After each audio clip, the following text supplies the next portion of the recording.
नमस्कार, मी प्राची लुडबे. बृहन्मुंबई महानगरपालिका शिक्षण विभाग अंतर्गत व्हर्च्युअल ट्रेनिंग सेंटरमध्ये तुम्हा विद्यार्थ्यांचे हार्दिक स्वागत.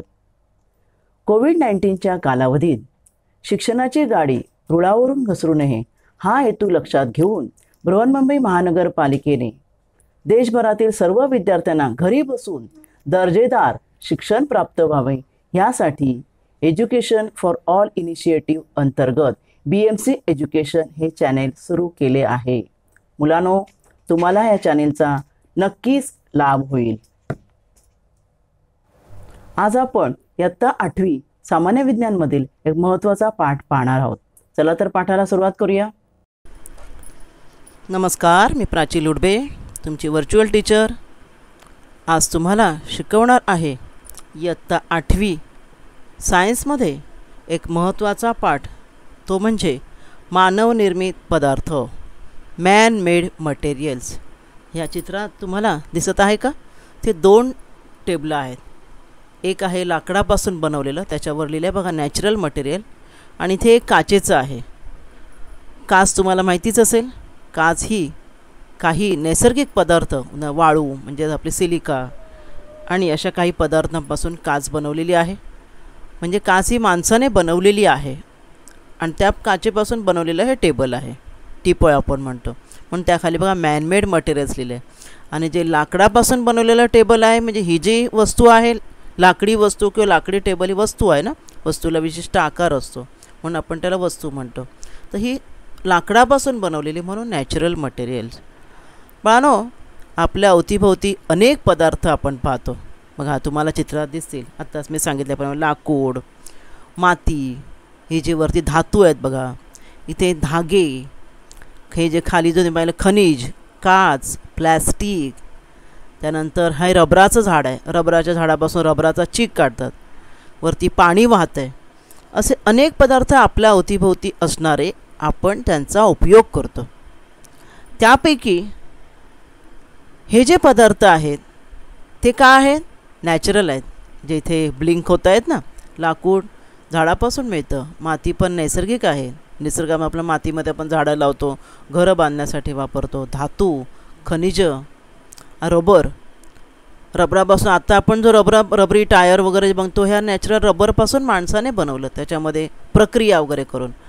लाकडापासून आपण अनेक लाकडाच्या वस्तू बनवतो, टेबल, खुर्ची वगैरे. मातीपासून मडकी वगैरे बनवतो. धातू जे वरती दाखवले, धातूची भांडी बनवतो. खनिजांचा वापर करतो आपण. पाणी तर आपलं दैनंदिन जीवनच पाण्यावर अवलंबून आहे, बरोबर. आणि इतर जे आहेत की जे ब्लिंक होत नाही आहेत, उदाहरणार्थ धागेसुद्धा नैसर्गिक जे आहेत ते कापडापासून बनवलेले, जे कापसापासून बनवलेले असतात. आणि काही कृत्रिम पण धागे आहेत. काच ही मात्र माणसाने बनवली आहे. प्लॅस्टिकसुद्धा माणसाने बनवले आहेत. म्हणजेच माणसाने काय केलं की आपल्या नैसर्गिक पदार्थांवर काय केलेलं आहे? प्रक्रिया केली. प्रयोगशाळेमध्ये संशोधन केलं आणि संशोधनाचा उपयोग करून कारखान्यामध्ये नैसर्गिक पदार्थांवर प्रक्रिया करून काही पदार्थ बनवले. आणि त्या पदार्थांना म्हणतात मानवनिर्मित पदार्थ, man made materials. Human have perform research on various natural substances and in the laboratory and he made some substances or some objects which are called as artificial or manmade objects. हे बघा या ठिकाणी natural सबस्टन्सेसमध्ये काय आहे? सगळं नैसर्गिक पदार्थ आहेत बघा, आहे ना. वाळू वगैरे, वाळू आहे, पेबल्स, खडे आहेत, शेल, समुद्राकडे शिंपले, वनस्पती. आणि मॅनमेडमध्ये काय आहे पहा? मॅनमेडमध्ये प्लॅस्टिक आहे, प्लॅस्टिक आहे, ग्लास आहे, ग्लासेची वस्तू, हे मेटल्सपासून बघा, चाव्या आहे, धातूपासून बनवल्या आहेत की नाही चाव्या स्टीलच्या.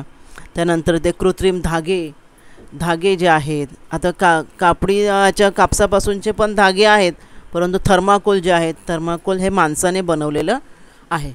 तशा प्रकारे आपल्याला ह्या पाठामध्ये काही मॅनमेड मटेरियल्स, म्हणजे कोणत्या कोणत्या मॅनमेड मटेरियल्स आपण अभ्यास करणार आहोत? काच, प्लॅस्टिक, कृत्रिम धागे आणि थर्माकोल, ह्या काही मानवनिर्मित पदार्थांचा आपण ह्या पाठामध्ये अभ्यास करणार आहोत. हे बघा इथे वर डिस्ट्रीब्युशनमध्ये दिलेलं आहे. मॅनमेड मटेरियल्स कुठल्या, नॅचरल मटेरियल्स कोणते? नॅचरल मटेरियल्स लाकूड, खडक, खनिज, पाणी, माती, रेशमी धागे, सुती धागा म्हणजे कॉटनचा, ज्यूट, हे झाले नॅचरल, त्यांचाही आपण वापर करतोच. परंतु हे जे कृत्रिम, जे माणसाने प्रक्रिया करून बनवलेले आहेत, त्यांचाही आपण सर्रास वापर करतो. आणि ते म्हणजे काच, प्लॅस्टिक, कृत्रिम धागे, कृत्रिम धाग्यापासून कृत्रिम धाग्यापासून नाही का बनवलेले नेऑन, पॉलिस्टर, टेरेलिन वगैरे हे कृत्रिम धाग्यापासून बनवलेले कपडेसुद्धा आपण वापरतो. आणि थर्माकोलही आहे. आता आपण प्लॅस्टिकबद्दल बोलूया. प्लॅस्टिक आपल्या दैनंदिन जीवनच आपलं प्लॅस्टिकने व्यापलेलं आहे. नाही म्हटलं तरी प्लॅस्टिकवर जरी बॅन आला आहे तरी काही आपण चांगल्या प्रतीचं म्हणतो आणि असं प्लॅस्टिक आपण घरामध्ये वापरतोच, बरोबर ना. ह्या चित्रामध्ये बघा प्लेट्स आहेत, ह्या ठिकाणी खुर्च्या, टेबल, हे बरंच काही तुम्हाला दिसत आहेत. त्या प्लॅस्टिकपासून बनवलेल्या वस्तू आपल्या दैनंदिन जीवनामध्ये वापरतो आपण. प्लॅस्टिक म्हणजे काय? अकार्यता. आकार्यता म्हणजे इलॅस्टिक, कसंही मोल्ड करता येतं, माहिती आहे ना. म्हणजे आकार म्हणजे त्याला पण उलटं सुलटं किंवा फिरवू शकतो, मोल्ड करू शकतो. म्हणजे असं त्याला जसं रबर कसा असतो की नाही, त्याला आकार, इलॅस्टिसिटी म्हणतात त्याला. तर आकारता गुणधर्म असणारं आणि सेंद्रिय बहुवारिकापासून बनवलेलं असा हा मानवनिर्मित पदार्थ म्हणजे प्लॅस्टिक. हे पहा किती छान छान सुंदर सुंदर कलर असणारे आपल्याला अनेक प्लॅस्टिकपासून वस्तू मिळतात. चमचे, इयरफोन आहेत ना, हे आपले हेडफोन जे असतात, रबर, डबे, सर्व प्लॅस्टिकचे वेगवेगळ्या वस्तू आपण वापरतो. अकार्यता म्हणजे तुम्हाला गुणधर्म कळला ना. The manmade material showing the property of plasticity किंवा elasticity and made of organic polymer is called as plastic. सगळ्याच प्लॅस्टिकची रचना सारखी नसते. काही लिनियर म्हणजे सरळ जे आहे ते लिनियर म्हणतो आपण, त्यांचे पॉलिमरचे मॉलिक्यूल एका सरळ रेषेने असतात किंवा काही चक्राकार क्रॉसलिंग सर्क्युलरसुद्धा असतात. कळलं तुम्हाला प्लॅस्टिक म्हणजे काय ते. आता प्लॅस्टिकचे प्रकार आहेत depending upon effect of heat. तुम्ही हीट किती देऊ शकता, तुम्ही हीट देऊन त्यावर काही इफेक्ट करू शकता का, यावर प्लॅस्टिकचे 2 प्रकार पडतात. Plastic can be classified into 2 types, thermoplastic and thermosetting. Thermoplastic आणि थर्मोसेटिंग म्हणजे उष्मा मृदू आणि उष्मा दृढ. थर्मोप्लॅस्टिक म्हणजे उष्मा मृदू आणि थर्मोसेटिंग म्हणजे उष्मा दृढ. ह्या चित्रामध्ये बघा तुम्हाला दिसत आहेत 2 प्रकार. थर्मोप्लॅस्टिक म्हणजे हे बघा, हे लहान मुलांचे खेळण्याचे ब्लॉक्स असतात ना, वेगवेगळे आकार वगैरे बनवायचे. हे तुम्ही काय करतो, तुम्ही ह्याला गरम केलं ना तर ते वितळणार, त्यांचा आकार चेंज होणार. तुम्ही दुसरा एखाद्या साच्यामध्ये टाकून दुसरा आकार त्याला देऊ शकता. Means it can be melted repeatedly. But thermosettings म्हणजे काय, ह्याला एक विशिष्ट असा आकार दिलेला असतो. प्राप्त झाल्यानंतर साच्यामध्ये टाकून एक आकार दिलेला असतो. उदाहरणार्थ आपले जे CPU पॉईंट्स असतात, मागचे केबल वगैरे जे असतात, CPU लावायची जी कॉर्ड असते की नाही, त्यांना एक विशिष्ट शेप देऊन त्यामध्ये जे स्क्रू वगैरे घातलेले असतात. त्यामुळे one shape they cannot be melted, set केलेले असतात, म्हणून त्यांना थर्मोसेटिंग असे म्हणतात. पाहूया आपण थर्मोप्लॅस्टिक म्हणजे काय. ज्यांना हवा तसा आकार देता येतो त्याला थर्मोप्लॅस्टिक म्हणतात.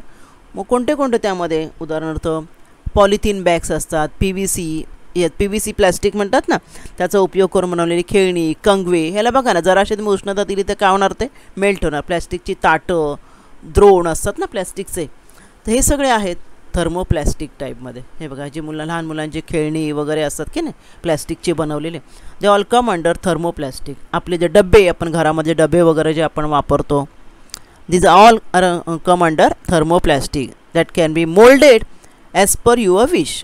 आपल्या मनाप्रमाणे आपण त्यांना काय करू, गरम करू शकतो, वितळू शकतो, आकार देऊ शकतो, थंड करू शकतो. ठीक आहे. आणि सेकंड थर्मोसेटिंग, आता बघितलं उष्मादृढ म्हणजे काय की ज्यास एका साच्यात टाकून विशिष्ट आकार दिले आहेत. बघा हे इस्त्रीचे भाग आहेत, कळलं ना, किंवा हा बघा हा ना कुकरचं हँडल आहे बघा, आहे ना, यांना विशिष्ट आकार देत, ते तुटेल, ते काय होईल, तुटेल, परंतु त्याचा आकार बदलता येणार नाही, म्हणून त्यांना उष्मादृढ प्लॅस्टिक असं म्हणतात. हे बघा इलेक्ट्रिकचे बोर्ड जे आहेत, चांगल्या प्रतीचे बोर्ड जे असतात, ते कुकरचे हँडल, स्क्रू वगैरे फिटिंग केलेले असतात नाही का, ते तुटून जातील, परंतु त्यांना तुम्ही पुन्हा शेप देऊ शकत नाही.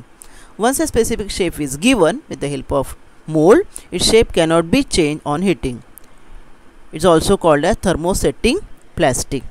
तर हे 2 प्लॅस्टिकचे टाईप आहेत. आता आपण प्लॅस्टिकचे वेगवेगळे प्रकार पाहूया, प्रकार आणि त्यामध्ये उपयोग. कशामध्ये 2 प्रकार, थर्मोप्लास्टिक आणि थर्मोसेटिंग दोघांमधले प्रकार आहेत. पहिले आपण बघूया थर्मोप्लास्टिकमध्ये. थर्मोप्लास्टिकमध्ये पहिलं PVC म्हणजे polyvinyl chloride. Polyvinyl chloride PVC प्लॅस्टिकचा वापर कशामध्ये करतात, तर आपल्या ज्या आपण पाण्याच्या बाटल्या वापरतो की नाही, पाण्याच्या आपल्या रेनकोट, पाण्याचे इलेक्ट्रिकचे जे बघा दाखवलं आहे बघा इथे, तर तारांच्या वर जे इन्सुलेशन असतं ना, कोटिंग असतं ना वरचं प्लॅस्टिकचं, ते PVCचं असतं. कुठलं असतं? PVC म्हणजे चांगल्या प्रकारचं. बूट, विद्युतवाहक तारा, म्हणजे वरचे आवरण, फर्निचर, दोरखंड, खेळणी लहान मुलांचे बघा, हे दोरखंड जे मजबूत दोरखंड असतात त्यामध्ये PVC प्लॅस्टिक वापरतात. PVC म्हणजे पॉलीविनाइल क्लोराईड. हे खुर्च्या आणि हे जे दाखवलं आहे बघा चांगल्या प्रतीचे चेअर्स आणि टेबल्स असतात, हे यामध्ये यांचा वापर केला जातो. थर्मोप्लास्टिकमध्ये दुसरा प्रकार पॉलिस्टायरीन हे जे प्लॅस्टिक आहे PS, हे कशामध्ये वापरतात? फ्रीजमधले विविध उपकरणांचे उष्मारोधक भाग, फ्रीजमधले जे पार्ट्स असतात की नाही आपल्या फ्रीजमधल्या ट्रे वगैरे, त्यासाठी हे पॉलिस्टायरीन वापरतात. यंत्राचे गिअर, खेळणी, वस्तूंची संरक्षक आवरणे, उदाहरण CD आणि DVDचे कवर वगैरे, ह्यासाठी हे पॉलिस्टायरीन हे थर्मोप्लास्टिकच आहे. ते म्हणजे यांना उष्णता दिली की त्यांचा आकार बदलतो. थर्मोप्लास्टिकच्या अंडर आपण हे वेगवेगळे भाग बघत आहोत. हे बघा, हे लहान मुलांचे खेळणी जे आहेत किंवा CDचे जे कवर वगैरे जे असतात, CDसाठी वगैरे या पॉलिस्टायरीन प्लॅस्टिकचा वापर केला जातो. थर्मोप्लास्टिकमध्ये तिसरा प्रकार पॉलिइथिलीन म्हणजे PE मध्ये काय, दुधाच्या पिशव्या असतात ना आपल्या, परत ह्या तुम्हाला बघा प्रेसवाल्या पिशव्या माहीत असतील. हे प्लॅस्टिक पण बघा चांगल्या प्रतीचं प्लॅस्टिक असतं.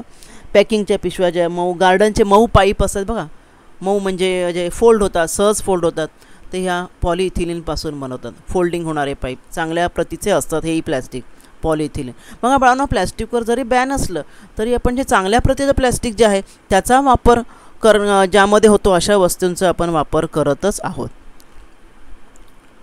त्यानंतर पॉलीप्रोपिलीन PS म्हणजे पॉलिस्टायरीन, पॉलिइथिलीन PE आणि पॉलीप्रोपिलीन. लाऊडस्पीकर व वाहनांचे भाग, दोरखंड, चटया आणि प्रयोगशाळेतील उपकरणं. प्रयोगशाळेमध्ये बघा हे मेजरिंग फ्लास्क वगैरे असतात की नाही मार्किंग केलेले, ते जे आहे ते पॉलीप्रोपिलीनपासून बनवलेले असतात. हे जे बघा हे पॉलीप्रोपिलीनचे हे प्रयोगशाळेतले सगळे इन्स्ट्रुमेंट्स जे आहेत, हा दोरखंड जो आहे तो त्यापासून बनवलेला असतो. दुसरं आहे थर्मोसेटिंगमध्ये कोणतं प्लॅस्टिक असतं?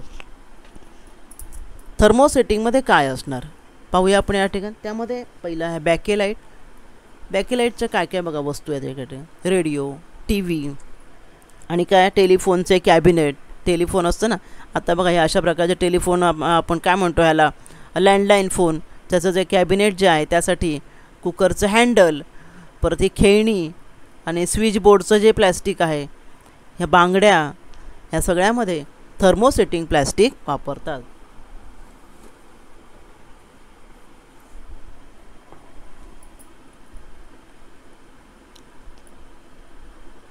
थर्मोसेटिंगमध्ये दुसरा प्रकार मेलेमाइन पण तुम्हाला माहिती असेल. मेलेमाइनचे डिश येतात बघा, भांडी असतात जेवणाचे, जे सेट असतात बघा डिनर सेट, ते त्यांच्यामध्ये ज्या प्लेट्स वगैरे असतात की ना काचेच्या वाटतात, ॲक्च्युली काच नसते, मेलेमाइन असतं. मेलेमाइन नावाचं प्लॅस्टिक आहे. कुंड्या वगैरे पण असतात त्याच्या. पुढचं थर्मोसेटिंगमध्ये पॉलीयुरेथेन. तुम्हाला माहिती आहे असे सोफे किंवा जे असे स्पंज असतात, पार्लरचे जे स्त्रिया असतात पार्लरचं करणं, ते जे चेहरा वगैरे क्लीन करण्यासाठी स्वच्छ असे जे स्पंज यूज करतात काचा वगैरे पुसण्यासाठी, किंवा फोमचे जे बेड वगैरे असतात, वाहनांच्या सीट्स वगैरे असतात त्यांच्यासाठी जे वापरतात ते ह्या प्रकारचं बघा पॉलीयुरेथेन हा एक प्रकारचं फोम असतं. फोमच म्हटलं तरी पण चालेल, ते पॉलीयुरेथेन नावाचं प्लॅस्टिक असतं. हे बघा असे जे सीट्स असतात ह्या पॉलीयुरेथेनने बनलेल्या असतात. थर्मोसेटिंगमध्ये पुढचा जो प्रकार आहे ते पॉलिस्टर शब्द ऐकला असेल तुम्ही. तंतुकाच, फायबर ग्लास जी असते ती बनवणं, लेझर प्रिंटर्स आपलं असतं ना प्रिंटरचा टोनर आणि कापड उद्योग, तर ह्यामध्ये हे पॉलिस्टर नावाचं जे आहे थर्मोसेटिंग प्लॅस्टिक त्याचा वापर केला जातो. हे बघा हे ग्लोव्ज असतात हातात घालायचे ते बनवण्यासाठी. हे बघा हे टोनर आहे प्रिंटरचं, म्हणजे याच्यामध्ये काय असते, ह्याच्यामध्ये शाई असते, पावडर इंक असते, तर त्याचं हे जे प्लॅस्टिक आहे ते पॉलिस्टर प्लॅस्टिक आहे. तर अशा प्रकारे आपण थर्मोप्लास्टिक आणि थर्मोसेटिंगमधले वेगवेगळे प्रकार आणि त्याचा कुठे वापर करतात हे आपण पाहिलं. आता प्लॅस्टिकचे काही गुणधर्म पाहूया आपण. काय प्लॅस्टिकचे गुणधर्म आहेत की प्लॅस्टिक काय होत नाही, गंजत नाही, त्याचं विघटन होत नाही. प्लॅस्टिकचं हवेतील आर्द्रता, ओलावा लागला, उष्णता, पाऊस याचा कशाचाही प्लॅस्टिकवर परिणाम होत नाही. म्हणून त्या वस्तूंचा आपण वापर करतो, बरोबर ना. पावसातही आपण बकेट्स वगैरे ठेवू शकतो पाणी भरण्यासाठी, काही खराब होत नाही.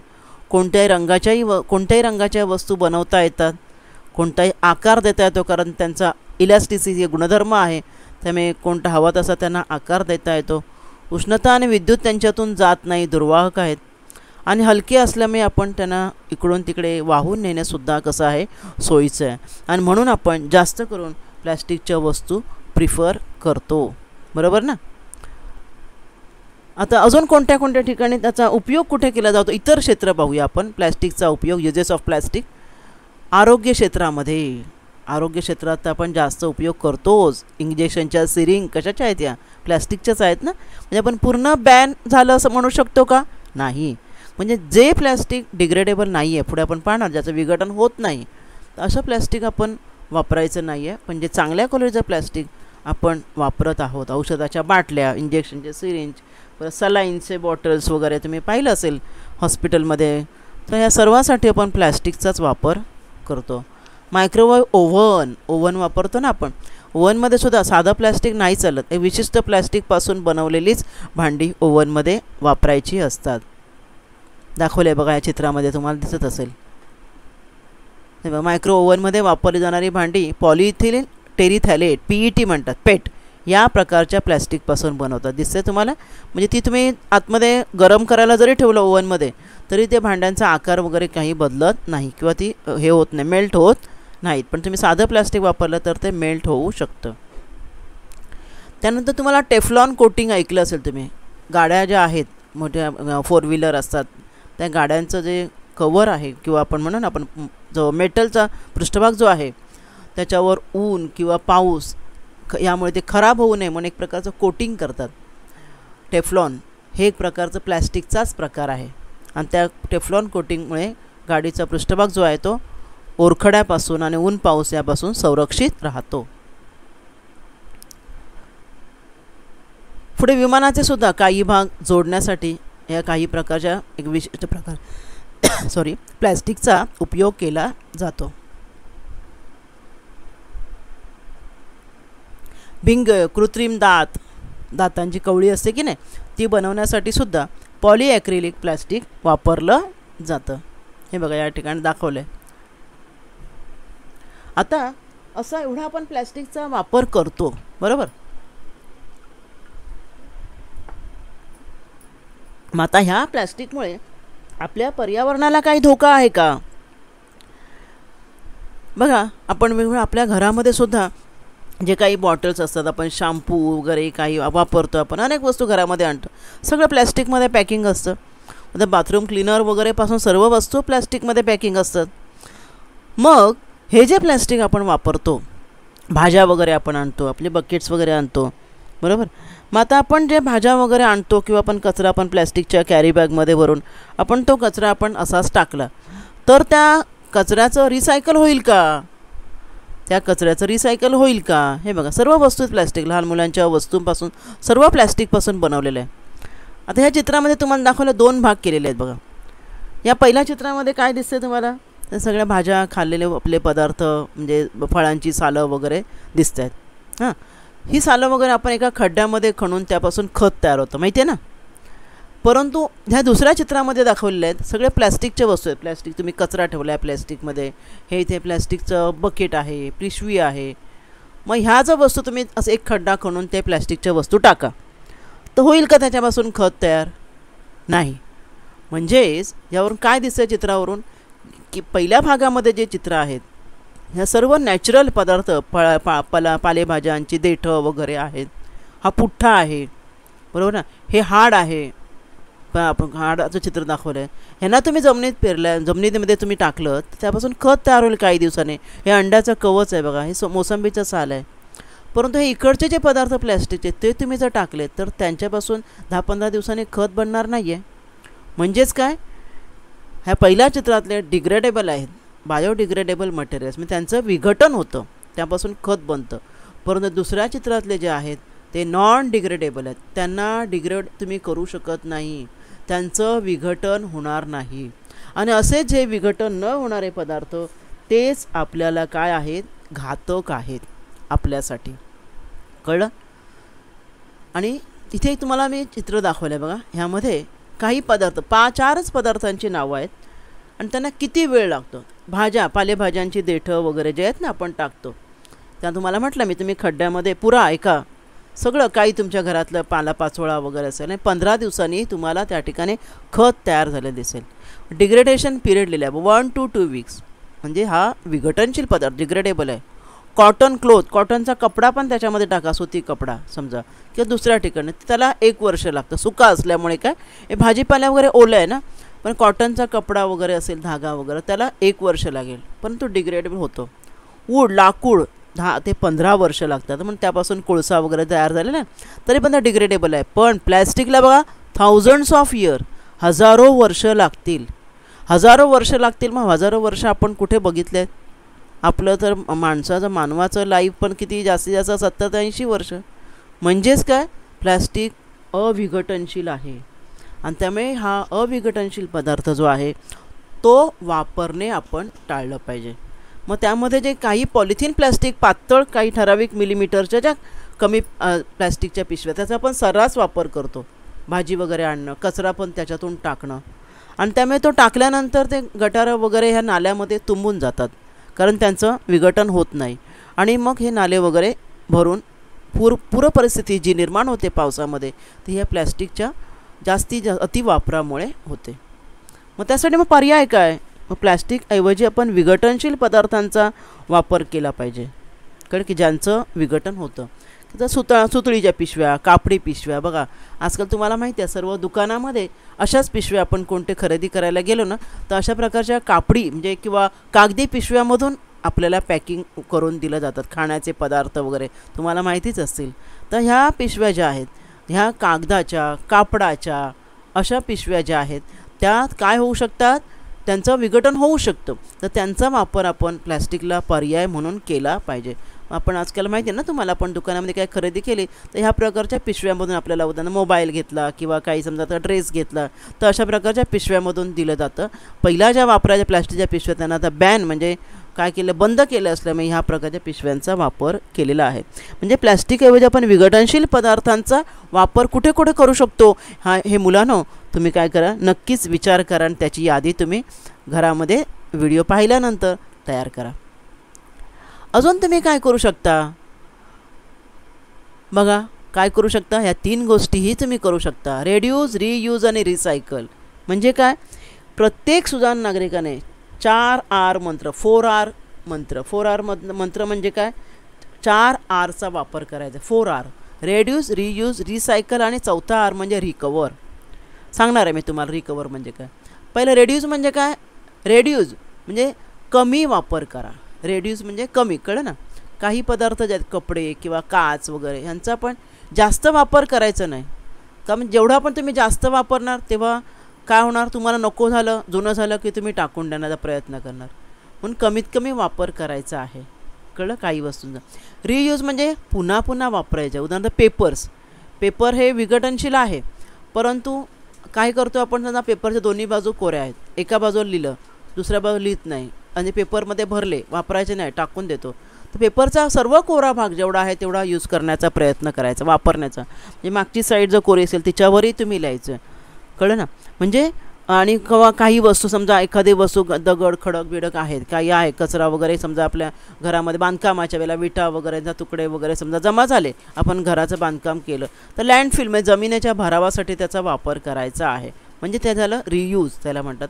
आणि रिसायकल म्हणजे काय, तर हे प्लॅस्टिक वगैरे जे आहे त्यांचं रिसायकल, हे पुट्टे वगैरे तुम्हाला माहिती आहे ना, भंगारवाले बघा, कार्डबोर्ड, आता हे आपले काय म्हणतात फ्रीज किंवा वॉशिंग मशीन यांचे बॉक्स वगैरे घेतात है ना, भंगारवाले काचेच्या काच गोळा करतात, काच गोळा करणारे असतात, पण लोखंडी भंगार गोळा करतात. हे काय करतात गोळा करून? ते त्या त्या कारखान्यामध्ये देतात. म्हणजे त्या वस्तू जेव्हा बनवल्या जातात ते बनवण्यासाठी त्याचा पुन्हा वापर केला जातो. कार्डबोर्डचा पण पुठ्ठ्याचा वापर केला जातो. प्लॅस्टिकच्या वस्तू बनवण्यासाठी पुन्हा प्लॅस्टिकचा वापर केला जातो. म्हणजे ह्या ज्यांचं विघटन होत नाही त्या वस्तू किंवा प्लॅस्टिकसारखं तुम्ही काय करायचं आहे? रिसायकल करण्यासाठी वापरायचं आहे. म्हणजे हा आहे तुमचा 3R मंत्र. Reduce, reuse, recycle. हे बघा इथेही दिलं आहे. रेड्यूस म्हणजे काय? Don't buy unnecessary products or items using large amount of packaging material. Unnecessary असेल त्याचा वापर करू नका, है ना. रियूज, पुन्हा पुन्हा वापरा. Try to keep using things that can still be use. पुन्हा पुन्हा यूज करू शकता अशा वस्तू तुम्ही वापरायच्या असतात. पेपर तुम्हाला मी सांगितलं. आणि recycle, recycle things that can be turn into different products. Look for recycling bin. Recycle bin कसं असतं? कॉम्प्युटरमध्ये असतं ना, आपल्याला एखादं नको आपण रिसायकल बिनमध्ये टाकतो. तसं वस्तू रिसायकल बिनमधला आपण पुन्हा घेऊ शकतो. माहिती आहे ना, कॉम्प्युटरचं तुम्हाला माहिती असेल, कॉम्प्युटर मुलांना तुम्हाला येतं. रिसायकल बिनमधली वस्तू आपण पुन्हा त्यातून घेऊ शकतो. तसं प्लॅस्टिक वगैरे, काच किंवा कार्डबोर्ड हे रिसायकल करतात. नवीन वस्तू बनवण्यासाठी त्याचा वापर करतात. ठीक आहे. आणि चौथा आर तुम्हाला म्हटलं मग रिकवर. रिकवर म्हणजे पुन्हा प्राप्त करते. काही वस्तू अशा असतात की त्यांचं रिसायकल होत नाही, रियूजही होत नाही. अशा वस्तूपासून रिकव्हरी करावी लागते. मला तुम्हाला सर्वांना माहिती आहे, मोबाईल फोन तुम्ही दर 2-3 वर्षांनी मोबाईल खराब झाला की नवीन मोबाईल आपण घेतो, बरोबर ना. आणि नवीन मोबाईल घेतो तेव्हा जुना मोबाईल आपण देतो. काही त्याचं आपल्याला रक्कम वगैरे मिळाली तर. संगणक, CPU वगैरे पण, CPU वगैरे आता हार्ड डिस्क खराब झाले, मग ते काय करतो आपण? कॉम्प्युटरवाल्याला बोलवतो, दुसरी हार्ड डिस्क नवीन घातली. किंवा मदरबोर्ड गेला, CPU मधला काही समजा अजून कोणता पार्ट गेला, हार्ड डिस्क खराब झाली तर बदलतो आपण. मग बदललेली खराब झालेली काय करतात? TV आहे, इलेक्ट्रॉनिकची वस्तू आहे, आपला टेप रेकॉर्डर बिघडला तर ह्या वस्तू जमा करण्याचं एक ठिकाण असतं. बघा इथे household hazardous waste drop off centre, ह्या ठिकाणी त्या जमा केल्या जातात. आणि तिथून जमा केल्यानंतर त्यांच्या वेगवेगळ्या ठिकाणी त्यांचं सॉर्टिंग होतं. बघा कुठे कुठे बघा, फ्युएल ब्लेंडिंग, ट्रीटमेंट, न्यूट्रिलायझेशन, इथे अजून एक शब्द इन्सिनरेशन, लँडफिल, रिकव्हरी. लँडफिल म्हणजे जमीन भरावासाठी काही वापर, नंतर ट्रीटमेंट, न्यूट्रिलायझेशन, फ्युएलसाठी काय वापर, अशा वेगवेगळ्या ठिकाणी त्यांचं डिस्ट्रीब्युशन केलं जातं. आणि त्यांच्यामधून काही भाग काढून घेतले जातात. रिकव्हरी बघा दिलेलं आहे, रिकव्हरी म्हणजे पुन्हा प्राप्त केले जातात. आणि त्या काही भागांचा उपयोग केला जातो. तुम्हाला माहिती आहे, काही तुम्हाला CPU आपला असतो ना, CPU मधला जे हार्ड डिस्क असतात, मदरबोर्ड, ह्यामध्ये चांदी सोन्याचे बारीक बारीक भाग असतात. मोबाईलचे चिप जे आपली हे असतं ना, सिम कार्ड, त्याच्या चिपवर सोनं म्हणजे कोटेड गोल्ड आणि सिल्वर वगैरे यांचा वापर केला असतो.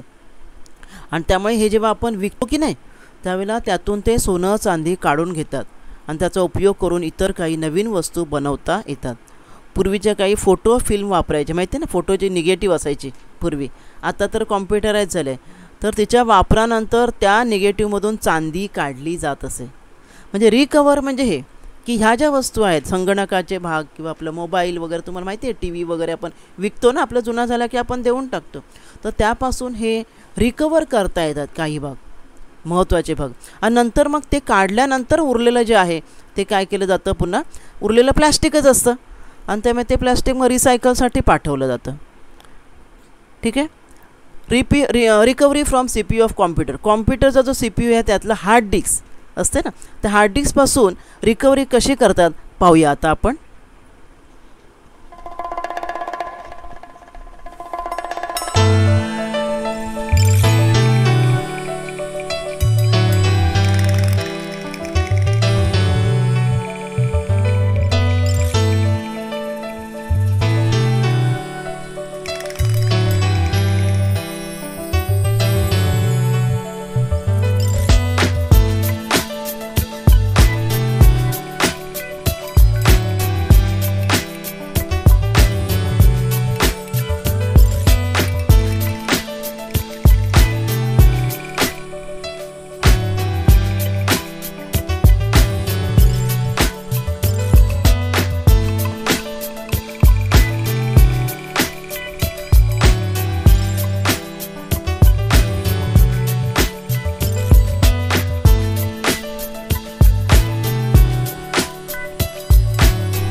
अशा प्रकारे आपण पाहिलं की रिकव्हरी कशी केली जाते इथे पाहिलं आपण. पुढचा भाग आपण पाहणार आहोत थर्माकोल. थर्माकोलसुद्धा तुम्हाला अतिपरिचयाचाच आहे. आपल्या घरी ज्या अनेक वस्तू येतात, नवीन वस्तू आपण जेव्हा कोणती आणली, एखादी CPU आणला, आपला लॅपटॉप आणला, त्या अनेक वस्तू फुटू नयेत, व्यवस्थित याव्यात, खोक्या अगदी ज्या खोक्यामध्ये असतं त्या खोक्यामध्ये परत त्याला इजा पोचू नये म्हणून थर्माकोलमध्ये पॅक केलेलं असतं, बरोबर ना. सहज आपण त्याचा वापर करू. थर्माकोल बऱ्याच ठिकाणी जेवणासाठी प्लेट्स वगैरेसुद्धा थर्माकोलपासून वापरल्या जातात. आता बॅन केल्यामुळे त्याचा वापर कमी झालेला आहे. तर काय आहे thermocol? Thermocol is a form of a complex material called polystyrene. Polystyrene ह्या कॉम्प्लेक्स पदार्थाचं एक रूप आहे थर्माकोल म्हणजे. कळलं तुम्हाला? 100 डिग्री सेल्सिअसपेक्षा अधिक तापमानावर हे पॉलिस्टायरीन द्रव अवस्थेमध्ये जाते आणि मग थंड केल्यावर ते स्थायू अवस्थेत रूपांतरित होऊन त्याला हवा तसा आकार आपल्याला देता येतो. धक्का शोषक आहे ते, म्हणजे शॉक ॲब्झॉर्बर असल्याने नाजूक एखाद डेलिकेट वस्तू ज्या असतात त्यांचं संरक्षण करण्यासाठी आपण ह्या थर्माकोलचा वापर करतो, बरोबर ना. परंतु ह्या थर्माकोलच्या अतिवापराचे अनेक आपल्या मानवावर, पर्यावरणावर दुष्परिणाम होतात. म्हणून ठराविक मिलीमीटरच्या प्लॅस्टिकबरोबर थर्माकोलसुद्धा बॅन केलेलं आहे. पॉलिस्टायरीन हे जे थर्माकोल आहे, थर्माकोल हे पॉलिस्टायरीन या कॉम्प्लेक्सच बनलेलं आहे. तर पॉलिस्टायरीनमध्ये जे घटक आहेत ते कर्करोगजन्य घटक असल्यामुळे थर्माकोलच्या सतत जर सानिध्यात एखादी व्यक्ती असेल, हे बघा हा पॉलिस्टायरीनचा फॉर्म्युला आहे, हा रेणुसूत्र आहे, तर त्या अशा व्यक्तींना रक्ताचा ल्युकेमिया, रक्ताचा कॅन्सर किंवा लिम्फोमा ह्या प्रकारचा कर्करोग होऊ शकतो सतत थर्माकोलच्या सानिध्यात असणाऱ्या म्हणजे कामगार असेल किंवा व्यक्तींना. तसंच हा जैव अविघटनशील आहे, त्यात डिग्रेडेबल नाही आहे तो. नैसर्गिक पद्धतीने थर्माकोलचं विघटन होत नाही, त्यामुळे लोक त्याला जाळून नष्ट करण्याचा प्रयत्न करतात थर्माकोलला, बरोबर. परंतु जाळल्यामुळे थर्माकोल ज्वलनामुळे विषारी वायू हवेत सोडले जातात. Therefore, burning of thermocol is more hazardous method as it releases poisonous gases in the atmosphere. अजून दुष्परिणाम काय? आपण जेवणाची प्लेट्स वगैरे बघा थर्माकोलच्या वापरतो, बरोबर ना. हे पाण्याची ग्लासं असतात, चहाची भांडी असतात, समारंभाने सर्रास जेवण, पाणी, चहा, पत्रावळी वगैरे थर्माकोलच्या प्लेट्स वापरतात. त्याचा परिणाम आरोग्यावर होतो. थर्माकोलच्या भांड्यात जर एखादं जेवण असलेला पदार्थ तुम्ही जर पुन्हा गरम केला ना कोणताही पदार्थ, तर त्यातलं आधीच ऑलरेडी थर्माकोलमध्ये ठेवलेलं आहे आणि मग ते काढून तुम्ही गरम केलं तर स्टायरीनचा काही अंश त्या अन्नामध्ये उतरतो आणि त्यामुळे अपाय होण्याची शक्यता असते. थर्माकोलच्या बनवणारी जी कंपनी आहे त्या कंपनीमध्ये काम करणाऱ्या व्यक्तींना काय होऊ शकतो, कोणत्या बाधा होऊ शकतात बघा. व्यक्ती डोळे, श्वसन संस्था, त्वचा, पचन संस्थेचे आजार होण्याची शक्यता असते. गर्भवती महिलांना गर्भपात होण्याचा धोका असतो. द्रवरूप स्टायरीनमुळे त्वचा भाजण्याची सुद्धा भीती असते. कळलं तुम्हाला? त्यामुळे थर्माकोलचा वापर शक्यतो टाळायचा आहे. अशा प्रकारे आपण या भागात आज प्लॅस्टिक व थर्माकोल या 2 मानवनिर्मित पदार्थांची माहिती घेतलेली आहे. या भागात आज आपण इथेच थांबूया. धन्यवाद. आज आपण या भागात इथेच थांबूया. माझा व्हिडिओ आवडला असेल तर लाईक करा, शेअर करा आणि BMC एज्युकेशन चॅनेलला सबस्क्राईब करा. तसेच बेल आयकॉन प्रेस करा, ज्यामुळे नवीन व्हिडिओचे तुम्हाला नोटिफिकेशन्स मिळतील. मुलांनो, घरी राहा व सुरक्षित राहा. धन्यवाद.